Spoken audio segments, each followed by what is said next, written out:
Hello, কার কার favourite বলে ফেলো কমেন্টসে chilli chicken আর fried rice. দেখো আজকে আমাদের বাড়িতে হবে চিলি চিকেন আর ফ্রাইড রাইস।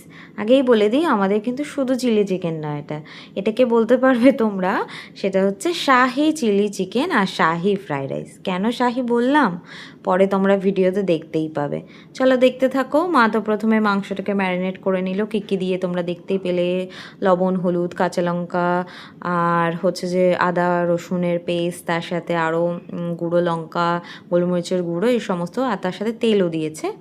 এরপরে একটু কর্নফ্লাওয়ার দিয়েও ভালো করে মেখে রেখে দিল। এরপরে দেখো আমাদের প্রস্তুতি চলছে ফ্রাইড রাইসের। প্রথমে অবশ্যই আমাদের গ্যাসে আগুনটা ধরিয়ে নিল, প্যানের ওপরে ঘি আর সাদা তেল দিয়ে ফোড়ন দিয়ে প্রথমে মা সবজিগুলো সব দিয়ে দিল ফ্রাইড রাইসে। তারপরে এটাকে ভালো করে ঝাঁকানাকা করে ভাজা হবে। তারপরে একটু কাজু কিশমিশ চলে যাবে এর মধ্যে। কাজু কিশমিশ না হলে তো ভালোই লাগে না ফ্রাইড রাইস আমার খেতে। তো দেখে নাও এখন ভাতটাও ঢেলে দিল মা।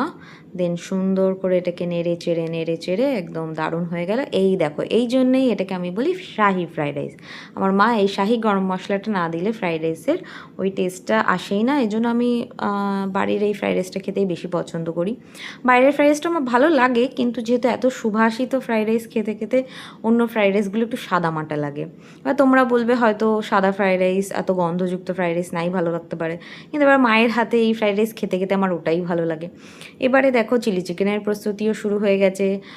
তেলের মধ্যে মা রসুন দিয়ে দিল, তার মধ্যে পেঁয়াজ দিয়ে দিল, ক্যাপসিকাম দিয়ে দিল, কাঁচা লঙ্কা দিয়ে দিল, আর রসুন তো প্রথমেই দিয়েছিল। আর এবার লবণ, গোলমরিচের গুঁড়ো, সস, সব রকম সস দিয়ে ভালো করে নেড়ে চেড়ে আগে ভেজে রাখা যে মাংসগুলো ভাজাটা দেখলে তোমরা, ওটাই দিয়ে দিল এবারে। আর এর মধ্যে দেখতে পাবে যে এবার একটু গরম জল দিয়ে দিচ্ছে। আর খুব বেশি জল দেয় না, তার কারণ খুব ঝোল ঝোল চিলি চিকেনটা আমার ভালো লাগে না। আর এর মধ্যে মা আর কোনো এক্সট্রা করে কর্নফ্লাওয়ার বা কোনো থিকেনিং এজেন্ট কিছু দেয় না। দেখো আমাদের হয়ে গেছে ফ্রাইড রাইস আর চিলি চিকেন অলমোস্ট শেষের দিকে। কেমন দেখতে লাগছে বলো। এরপরের এটা কেন বললাম শাহি চিলি চিকেন, কারণ এর মধ্যেও মা শাহি গরম মশলা ইউজ করেছে। কেমন লাগলো বলো।